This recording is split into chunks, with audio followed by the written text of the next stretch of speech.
Hello' everyone, বৰ্ণালী সৰু পাকঘৰলৈ আজি বনাবলৈ লৈছোঁ বেছৰ বটা, মাছৰ বেছৰ বটা। মই ইয়াতে 4টা মাছ লৈ লৈছোঁ।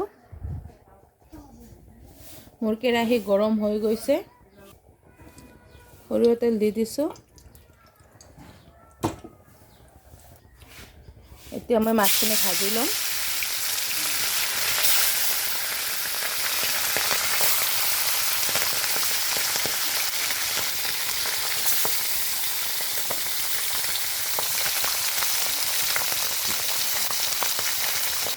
আৰু বেছৰ বটাৰ কাৰণে মই লৈ লৈছোঁ ইয়াত 2 চামুচ বেছৰ, 2টা নহৰু, কেইটামান পকা জলকীয়া আৰু এটা পিঁয়াজ।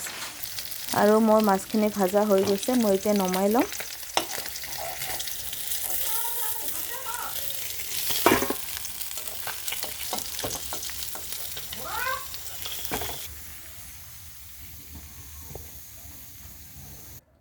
আৰু মই মাছ ভজা কেৰাহীটোতে আৰু অলপ দি দিছোঁ সৰিয়হ তেল।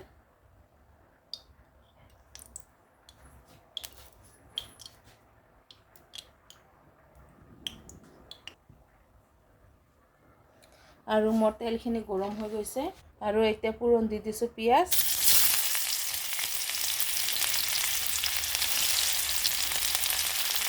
মই পিঁয়াজ এটা সৰু সৰুকৈ কাটি দিলোঁ।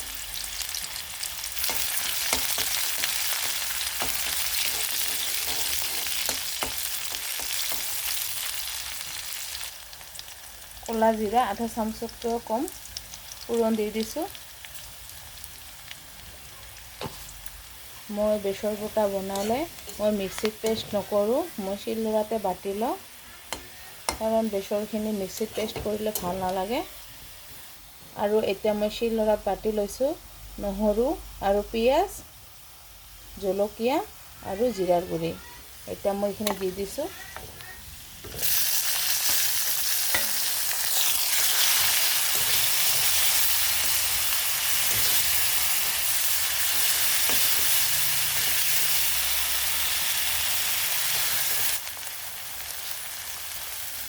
আৰু প্লেটখন ধুই অলপ পানী দি দিছোঁ।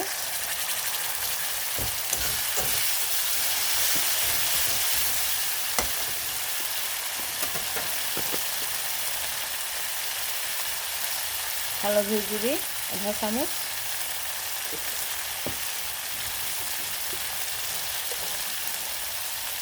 নিমখ পৰিমাণ অনুসৰি দিছোঁ 1 চামুচ, আৰু অলপখিনি দি দিছোঁ।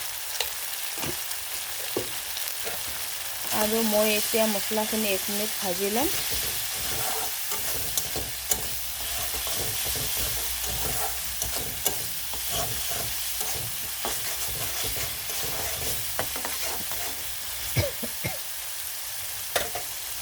আৰু মই বেছৰখিনি শিলনোড়াত বেলেগকৈ বাটি লৈছোঁ।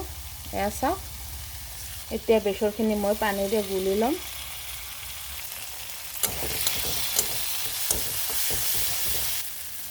আৰু মোৰ মছলাখিনি ভজা হৈ গৈছে।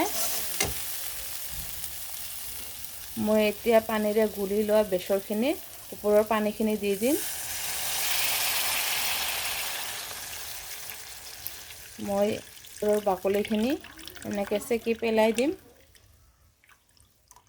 এয়া চাওক, মই এইখিনি পেলাই দিছোঁ বেছৰৰ বাকলিখিনি।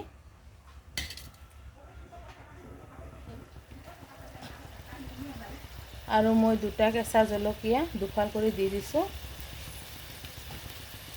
আৰু এতিয়া মই মাছকেইটা দি দিছোঁ। আৰু মাছকেইটা দিয়াৰ পিছত মই এইখিনি 1 মিনিট টাইম জাল কৰি ল'ম।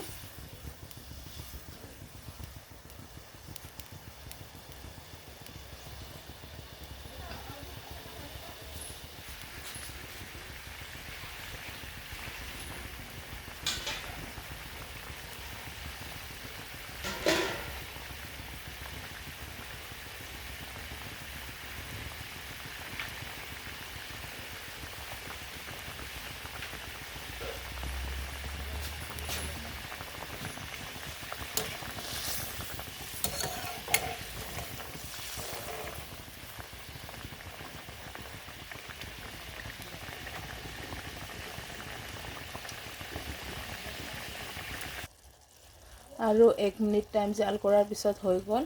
মোৰ বেছৰ বটা এয়া চাওক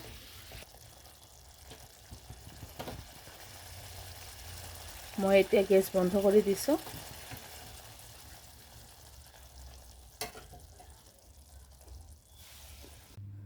আৰু এয়া চাওক মই এখন প্লেটত পৰিবেশন কৰি দেখুৱাইছোঁ আপোনালোকক তো ফ্ৰেণ্ডছ আজি মোৰ ভিডিওটো ভাল লাগিলে আপোনালোকে লাইক কৰিব কমেণ্ট কৰিব আৰু সাবস্ক্ৰাইব কৰিবলৈ নাপাহৰিব ধন্যবাদ।